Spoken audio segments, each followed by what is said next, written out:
Hi, I'm Sharon, and I thought I'd take a few minutes to talk with you about dreaming, daydreaming in particular. So, to lead my ideal life, it's I dream, I explore, I experience, I live. And the first part of that is dreaming. And daydreaming is so big. In fact, as kids, right, we probably, if you were like I was, did a lot of daydreaming. You just kind of hung around, you explored the sky, watched clouds. There are no clouds out here today, but you did a lot of dreaming. You did a lot of time just play, lots of play. And you need to dream to figure out what it is that you want in your life.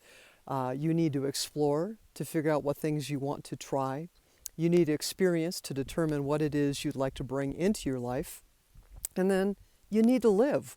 What kind of life do you want to live? And by dreaming, and again by daydreaming, you can explore what that is. And so often we get caught up in distractions in life, right? You go to work. In fact, I'm going to take my glasses off for a little bit. We'll see how the sun does here. But you go to work or you go to class. You probably have families, you have commitments, you might be training for a marathon, a triathlon. Oh my goodness, the house. I need to dust the house. I need to clean the house. I need to watch this movie. It's the greatest movie ever. Or, gee, I need to go shopping. I need to do all of these external things. And that doesn't mean that these don't have a place, right? But it does mean that you need to understand, are you doing these things to distract yourself, or are you doing these things sometimes because you need to, or because you really want to, because that's part of how you live your life?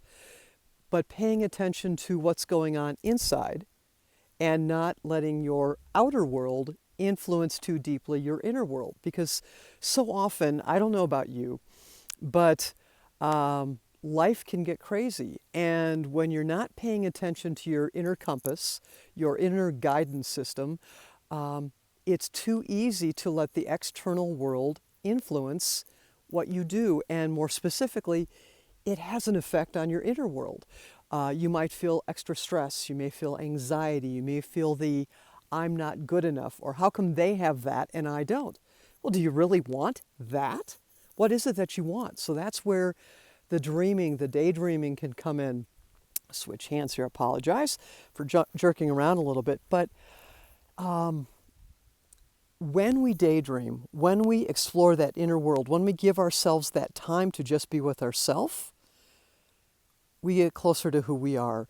And so when external world influences come in, if we've got that guidance system, it makes it so much easier.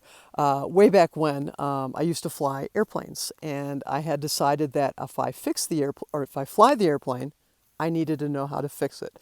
So for a while before I went to school, I worked as an apprentice airframe and power plant mechanic. And in a small airplane, before the world of electronics, too many electronics, the older planes, so you think of Piper Cubs, Cessna 150s, things like that, they have in them, you've got a compass, which is not always accurate depending on what you're doing in the airplane, and I won't go into that.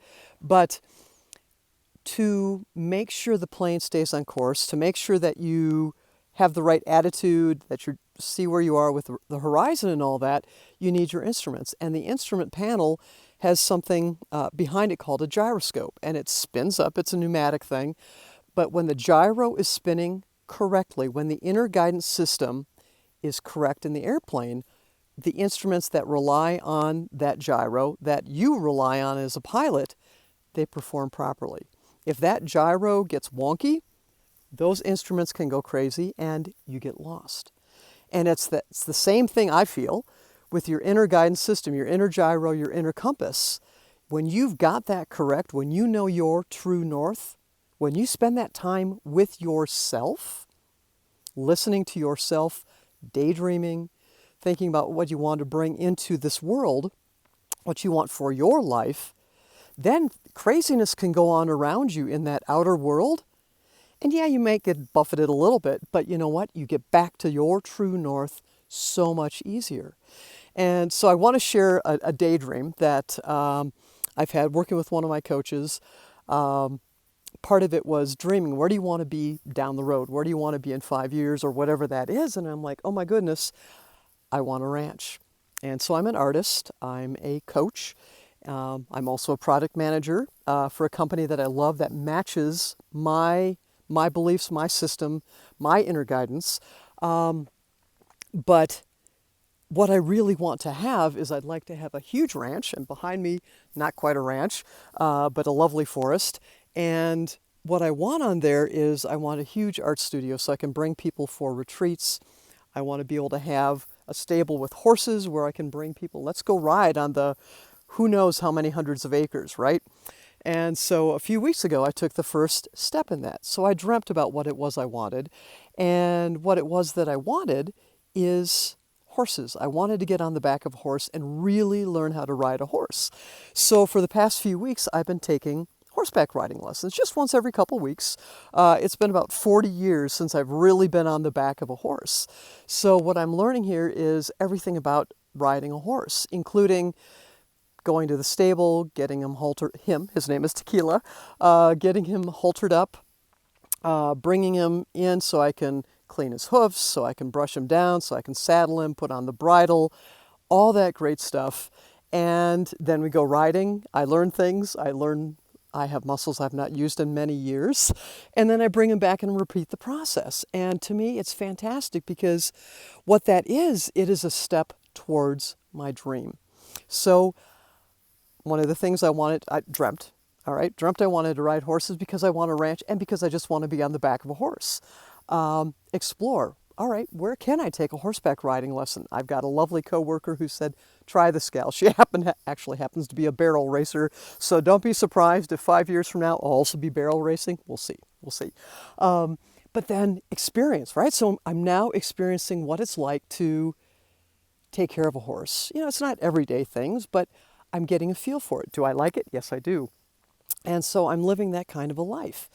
And it all stemmed from giving myself that opportunity, that space to simply dream. To dream, without even thinking, oh heavens, how on earth am I going to afford that? I have no idea right now either, but you know what? I'm going to live life, live that dream, and follow the possibilities. But again, it goes back to that inner system, your inner guidance system, following your inner world versus your outer world, and not allowing yourself to fall prey to distractions. And again, not saying don't get distracted, because sometimes it's fantastic. That's how you can follow those breadcrumbs. Like right now, I'm kind of following breadcrumbs, right? So my apology, I'm getting distracted. So what I want to be able to do is challenge each of us. I challenge myself to do more dreaming. And as part of that dream, figure out what it is that I want to bring into my life and put together the plan and the steps to make that happen. So I ask you if you would like to share any dreams you may have, drop them below, and let's share those dreams and let's support one another in those dreams. Again, I'm Sharon Dingus, and I encourage each of us to live your ideal life, IDEEL. So go to myideellife.com and have a fantastic day. Thank you.